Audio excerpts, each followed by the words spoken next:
income kecil tuh juga tetap harus melakukan perencanaan keuangan. Kita sendiri yang harus punya definisi secukupnya kita seperti apa. Kalau waktunya memang masih ada dan masih cukup, harus dibangun dengan cepat dari sekarang. Mana yang paling efektif dan lebih cepat, itu harus kita gunakan. Terkadang kita punya uang, belum tentu kita dapat merencanakan dengan baik. Jadi alangkah baiknya. Mas Yodi, ini kita udah pindah nih, udah enak nih ya, lebih tenang, lebih adem dibandingkan yang tadi, udah gak panas lagi. Nah Mas, kalau dari semua yang kita bahas tadi kan, sebenarnya permasalahan keuangan tadi tuh karena orang tersebut tuh kan nggak punya safety net keuangannya ya. Jadi kenapa dia tiba-tiba pengen, kalau udah ada masalah keuangan, dia pengen cara cepat menyelesaikannya ya pinjol, ataupun pengen dapat uang cepat itu dia judol seperti itu. Nah, dia nggak punya, akhirnya yang muncul itu justru nggak ada rasa aman di keuangannya. Nah, kalau menurut Mas Yodi nih, seberapa pentingnya setiap orang tuh punya perencanaan keuangan? Oke, kalau kita bicara seberapa penting, ini penting banget. Terutama kalau mereka sudah pertama kali bekerja atau mungkin sudah berkeluarga, itu sangat penting untuk direncanakan dengan Jadi baik. Jadi sebenarnya dari awal kita punya income tuh udah harus? Udah harus gitu, harus direncanakan. Agar apa? Agar nggak salah langkah. Karena kalau kita bicara perencanaan keuangan, apalagi nanti berbicara tentang tujuan keuangan dan investasi, itu erat hubungannya dengan yang namanya waktu. Kenapa waktu? Bayangkan kalau misalnya kita bisa investasi sedini mungkin. Kan investasi itu kan ada compoundingnya ya, bunga berbunga ibaratnya gitu. Semakin kita muda, semakin cepat kita mengakumulasi kekayaan. Dibandingkan dengan contoh, misalnya selagi muda ternyata kita nggak bisa investasi karena terjebak beban pinjaman. Iya, karena kita konsumtif tadi ya. Akhirnya 5 tahun harus nyelesain pinjaman dulu. Kan berarti ada peluang yang hilang. Jedanya gitu. Kalah dengan mereka-mereka yang dari dini sudah mulai berinvestasi. Jadi penting sekali untuk direncanakan dan memastikan arus kasnya sehat. Itu yang penting dulu di awal. Jadi ada yang bisa kita rencanakan, ada ruang lebih lah untuk kita rencanakan arus kasnya. Dan selanjutnya dari sisi proteksinya, keamanan keuangan itu terus dijaga. Iya, safety net tadi, jangan sampai saat ada risiko uangnya semua habis ke situ. Iya, nggak cukup safety netnya. Jadi tergerus ya, seperti itu. Nah, kalau misalnya kita ngomong kalau misalnya nih anak-anak muda lah, misalnya dia baru kerja, UMR gitu, dari income kecil tuh juga tetap harus melakukan perencanaan keuangan. Harus perencanaan keuangan. Berapapun penghasilannya. Nah, tuh sahabat BCLF, mau UMR, mau berapapun income sahabat BCLF, tetap tips dari Mas Jody itu direncanain ya. Portionnya tadi ya. Benar. Jadi dari kebutuhannya, habis itu pinjaman, kalau nggak ada pinjaman, proteksi, terus investasi, sisanya barulah dibuat seneng-seneng. Nah, seperti itu. Jadi jangan tadi besar pasak daripada tiang. Terus kalau misalnya tadi ada proteksi. Nah, kami di BCLF kita punya part itu tuh, Mas. Oke, menarik. Jadi kalau asuransi itu kan sebenarnya uang kecil untuk uang besar. Iya. Jadi kalau sahabat-sahabat bilang preminya mahal gitu, percayalah pada saat nanti terjadi risiko akan lebih mahal berlipat-lipat. Benar, sepakat. Orang tuh selalu berpikir, Mas saya kan masih muda, nanti deh gitu. Resiko itu pasti akan terjadi, hanya menunggu kapannya. Gak mungkin kita kan gak sakit, gak mungkin juga mohon maaf kita gak meninggal dunia. Betul. Hanya menunggu kapannya. Saat tadi benar, saat kapan itu terjadi, jangan sampai safety netnya gak ada, proteksinya nggak ada, malah semuanya hilang. Jadi tergerus. Kalau nggak punya asuransi, misalnya pada saat sakit, ya tabungannya habis. Kalau misalnya nggak punya tabungan, ya tadi minjem. Kalau ada minjem saudara, oke. Tapi kalau nggak ya, ayo terpaksa ngepinjol. Gesek kartu kredit atau pinjaman ke bank ya gitu. Nah sehat oke, tapi setelahnya takutnya pusing kan bayarinnya. Nah kami di BCA punya solusinya nih Mas. Kita punya produk namanya BCA Life Heritage Protection. Jadi BCA Life Heritage Protection ini produk asuransi jiwa tradisional dari BCA Life, kerjasama BCA Life dengan Bank BCA. Jadi ini asuransi tradisional yang memberikan perlindungan keuangan seumur hidup. Tradisional itu berarti nggak ada embel-embel investasinya ya? Kadang orang purely asuransi dan di cover sampai dengan usia seumur hidup tuh hingga 99 tahun. Jadi sampai usia 99 tahun itu akan diberikan perlindungan oleh BCA Life. Nah, uang pertanggungannya ini gede banget loh. Berapa itu bukan berarti? Mulai dari 500 juta sampai dengan 300 miliar. Oke, berarti ini bisa menjadi pelindungan jika ada apa-apa resiko terjadi. Iya. Keluar nih uang pertanggungannya. Keluar uang pertanggungannya. Tapi nggak cuman itu, kan kadang orang mikir saya punya asuransi kan nanti manfaatnya kalau misalnya ada risiko kematian aja, karena kan asuransi jiwa. Tidak, kalau di produk ini kita punya banyak manfaatnya. Selain tadi manfaat meninggal dunia. Jadi kalau manfaat meninggal dunia, kalau misalnya si pemegang polis kan berarti nanti akan diwariskan kepada keluarga. Kalau misalnya bapaknya si pencari nafkah, berarti istri dan anaknya nanti akan mendapatkan manfaat. Tapi kalau misalnya sebelum meninggal dunia, kita juga ada manfaat namanya manfaat terminal illness. Dan terkadang kita tiba-tiba kan kadang kita juga nggak aware penyakit, kita tiba-tiba terkena penyakit. Nah penyakit terminal illness ini kalau memang sudah dinyatakan dokter, dia sudah misalnya kayak cancer stadium 4 dan benar-benar sudah nggak bisa diobati lagi, kan ada beberapa ya penyakit seperti itu.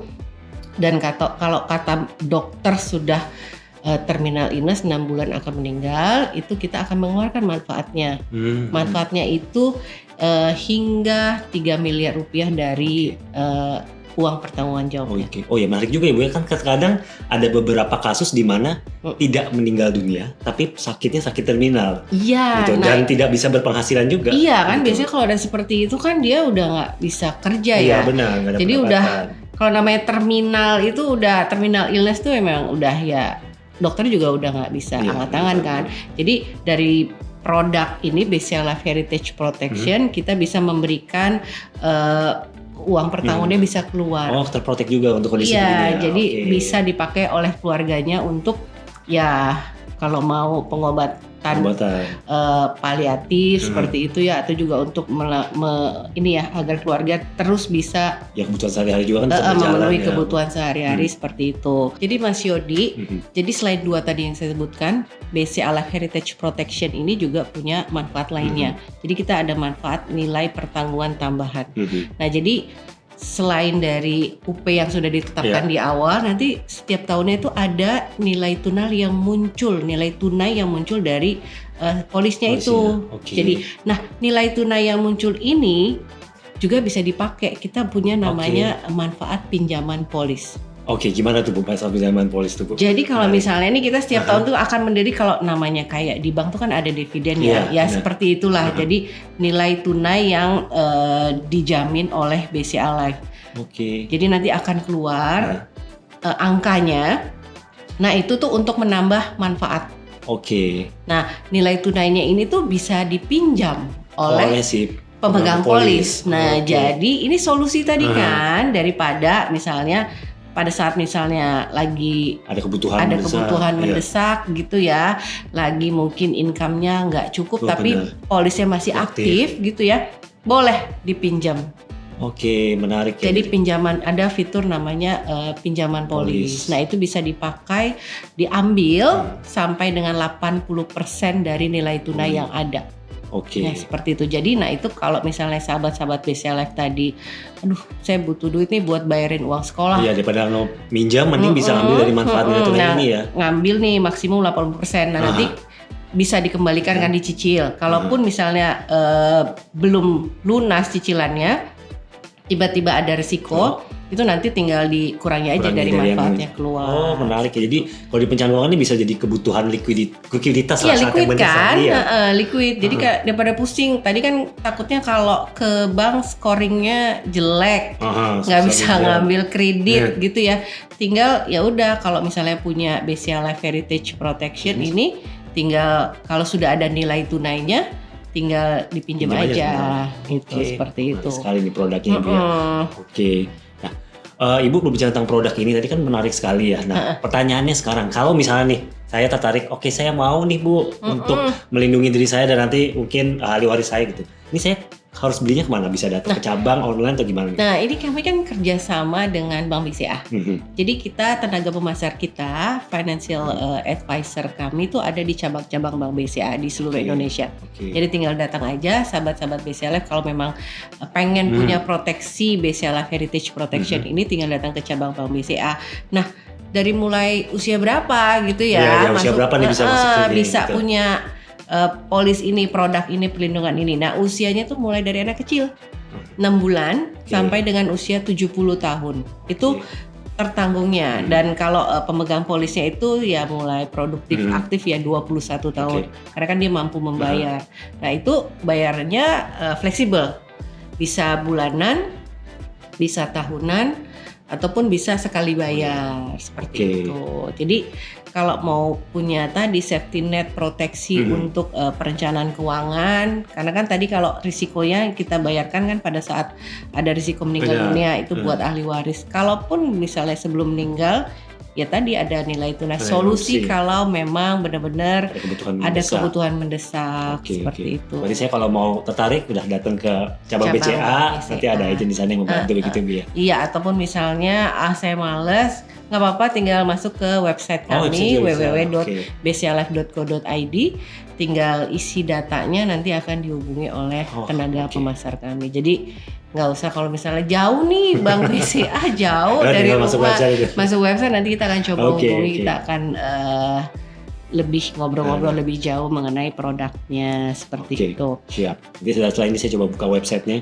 saya isi datanya deh. Iya, jadi kayak Mas Yodi kalau misalnya butuh nih, sudah menikah atau belum Mas Yodi nih? Saat ini masih belum. Nah, belum nikah nggak apa-apa gitu ya, tetap beli walaupun misalnya belum tahu nggak punya beban ini nih keluarga nggak apa-apa, tapi kan nanti ya kedepannya kan pasti mau merencanakan buat keluarga kan nanti.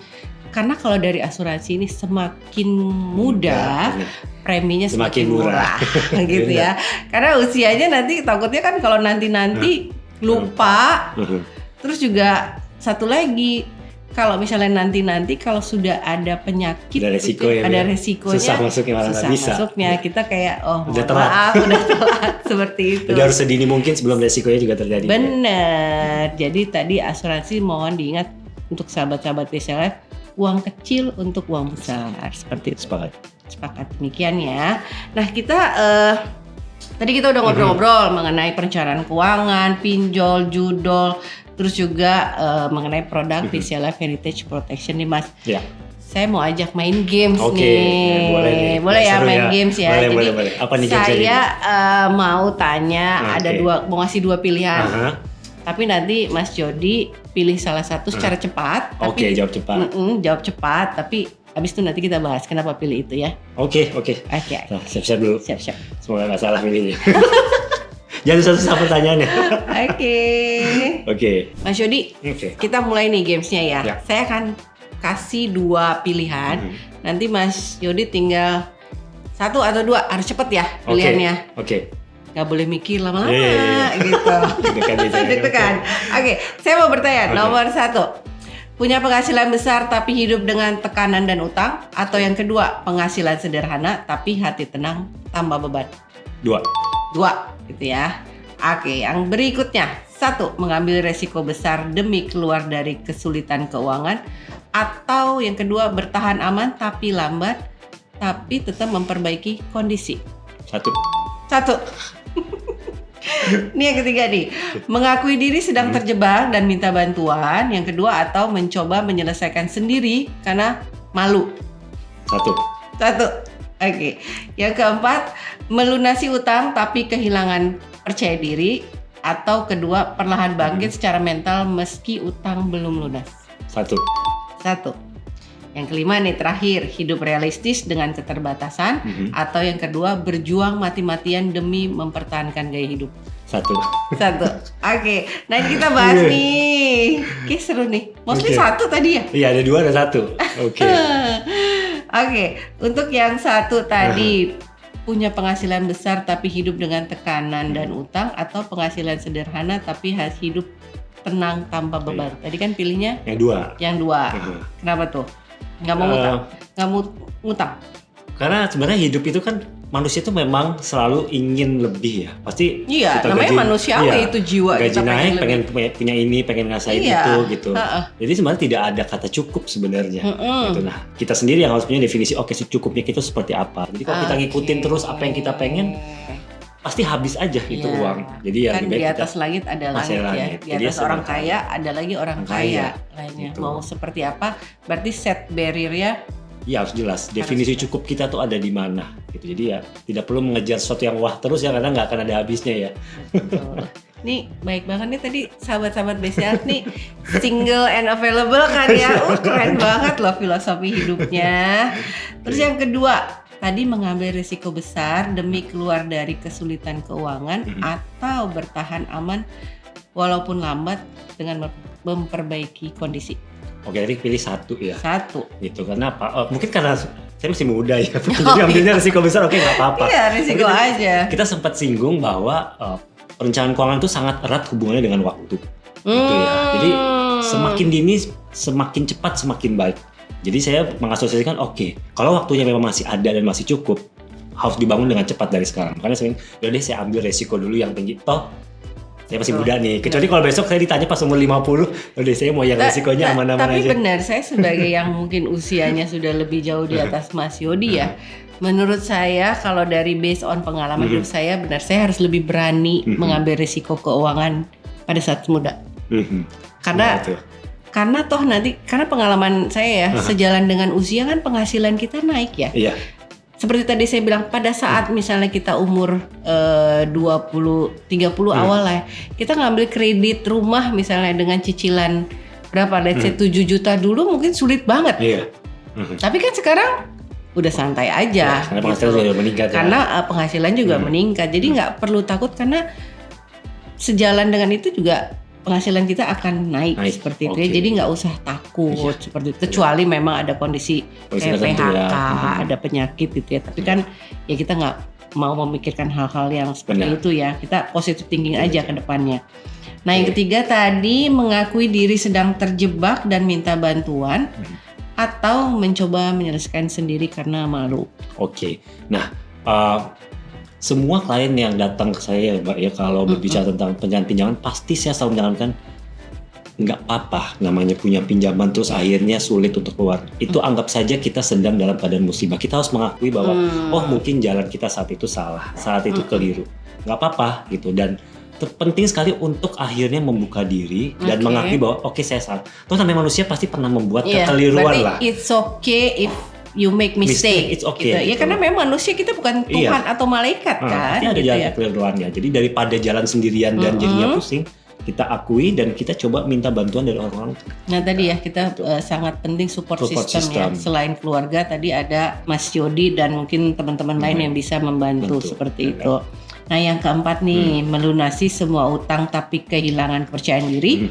Atau perlahan-lahan aja meski utang belum lunas. Nah tadi kita kembali lagi ya bahwa perencanaan keuangan erat sekali dengan waktu. Pinjaman itu kan sakit, jadi kita harus bisa secepat mungkin agar kita bisa sembuh. Iya, apalagi kalau namanya pinjaman bunga berbunga ya. Berbunga. Nggak boleh alon-alon asal kelakon tuh nggak kepake ya. Iya, jadi harus mana yang paling efektif dan lebih cepat itu kita gunakan agar kita bisa mengembalikan situasi keuangan kita, finansial kita lebih baik lagi. Agar bisa cepat kembali utangnya nol tadi. Nol dan kita bisa berproteksi, bisa berinvestasi. Ini yang terakhir tadi, hidup realistis dengan keterbatasan atau berjuang mati-matian demi mempertahankan lifestyle. Kita cukup aja ya. Definisi cukup aja gitu, karena namanya keinginan tuh selalu ada terus, pengen beli ini, pengen itu, ini baru keluar HP baru, pengen beli lagi, nggak akan ada matinya, nggak akan ada habisnya. Capek kita mengejar. Baju juga trennya berubah terus ya, gitu ya. Mau sampai kapan? Bener. Gitu ya, keranjang kuning juga ada terus gitu yang harus kita isi ya. Bener. Walaupun nggak usah dicek out. Cuma diisi aja kan, cek out. Diisi aja. Seperti itu. Nah sahabat BCA tadi seru banget, ada permainan pilihan satu atau dua dengan Mas Yodi. Jadi tadi udah ada, ini tadi kalau tadi kan dari Mas Yodi ya, mungkin kalau sahabat BCA beda lagi, it's okay gitu. Setiap orang kan pasti punya pilihan masing-masing, tapi memang harus tetap aware dengan semua pilihan hidup ya. Konsekuensinya pasti ada di semua keputusan seperti itu. Mas Yodi, seru banget nih, kita dari tadi udah ngobrol-ngobrol, udah main game. Saya juga sudah sharing-sharing mengenai asuransi dari BCA Life seperti itu ya. Nah, kalau saya mau wrap up ya pembicaraan kita hari ini, kita dari tadi tuh udah ngomong banyak banget nih. Satu, tadi sahabat BCA Life ya, tipsnya dari Mas Yodi itu, kita penting sekali untuk mengatur manajemen keuangan dan utang kita secara bijak tadi ya. Seperti itu. Yang kedua juga tadi kalau soal pinjaman, kalau menurut Mas Yode it's okay punya pinjaman, yang penting bertanggung jawab dan hati-hati. Dan kalaupun minjem ke tempat yang legal ya. Yes, harus penting. Harus penting ke tempat yang legal. Jadi kalau misalnya ke perusahaan-perusahaan pinjaman itu sahabat BCLF selalu pastikan bahwa mereka terdaftar dan diawasi oleh OJK. Seperti itu. Dan kalaupun misalnya sudah terjebak, tadi silakan melapor ke 157 ya. Ada Satgas dari OJK seperti itu. Dan tadi juga dibahas tuh, udah dikasih tipsnya juga sama Mas Yodi bagaimana kita itu harus secara rutin melakukan financial check up. Jadi nggak cuman badannya aja nih yang di check up, tapi dompetnya juga ya, kondisi keuangannya juga harus di check up. Terus juga tadi penting punya support system ya. Jadi support system tuh nggak cuman kalau lagi patah hati ya kayaknya. Tapi kalau lagi dari kondisi finansial yang sulit seperti ini penting juga. Penting juga. Jadi kita harus terbuka ya, transparan dengan pasangan ataupun kalau misalnya belum punya pasangan orang tua seperti itu.